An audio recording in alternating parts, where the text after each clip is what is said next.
Well, it's pretty much a nice day outside today. It's October and we ain't gonna have many more nice days.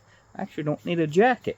But I'm gonna show you how to identify, your Dodge engine. Because you need to know what kind of engine you got. Because if you don't, then you don't know what parts you need. Or if it will even, fit for your application. So, if you're at a junkyard, you might find one just laying on the ground or something, or in a vehicle missing some parts, and you don't have a hood or radio support to find out what engine you got. So let's just do assumptions now. Not every engine you come across is in the vehicle with a hood, and you should know this if you're a car person. Now this came out of a Dodge Durango. I do know what it is. I don't need the identification number unless it was, pretty well changed at some point and somebody upgraded.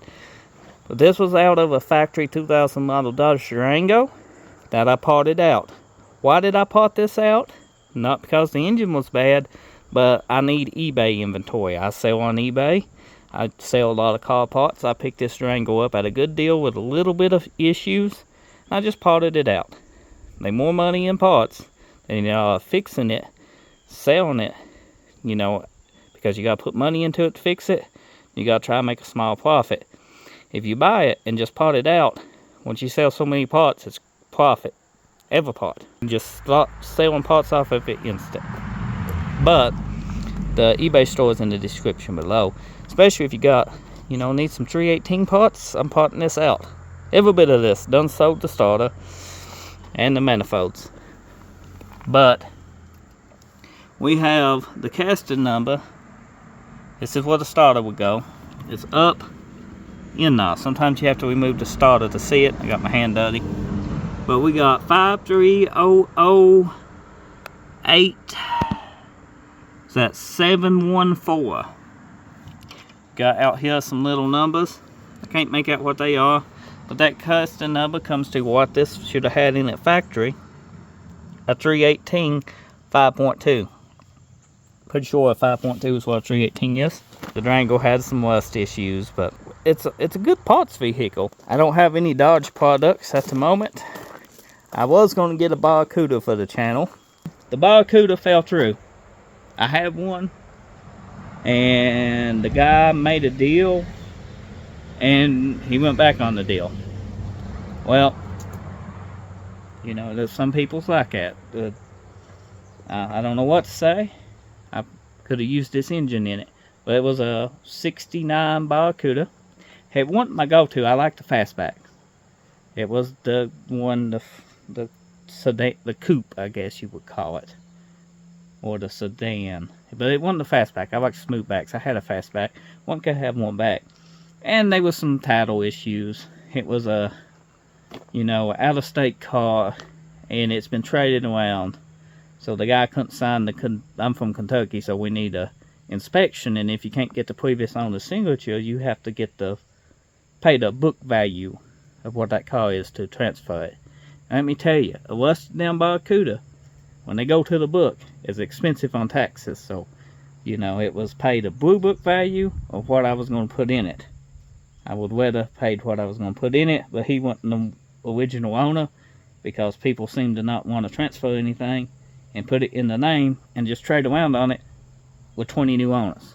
And that causes issues for people who wants to own them and fix them, and it just, especially out of state cars, becomes a big showdown. So I guess I was too much trouble getting that straightened out. I got the paperwork ready for him. We worked the deal out. Supposed to get the car. Car never showed. Finally the guy told me he had a friend come over and he just sold it to his friend. Well, at least he told me. He didn't ghost me. That's an El Camino in the back. I don't know if you see that. You should. My buddy, he came over, and he don't know much about cars, but he acts like he does. You ever met somebody like that? Knows everything in the world and can talk like he does. And anybody who didn't know anything about it would believe him. He's that confident. But if you know something about cars, you can catch him up in it. He called that El Camino back there. He said, "That's a nice Nova." That's a body style Nova that you don't see too often.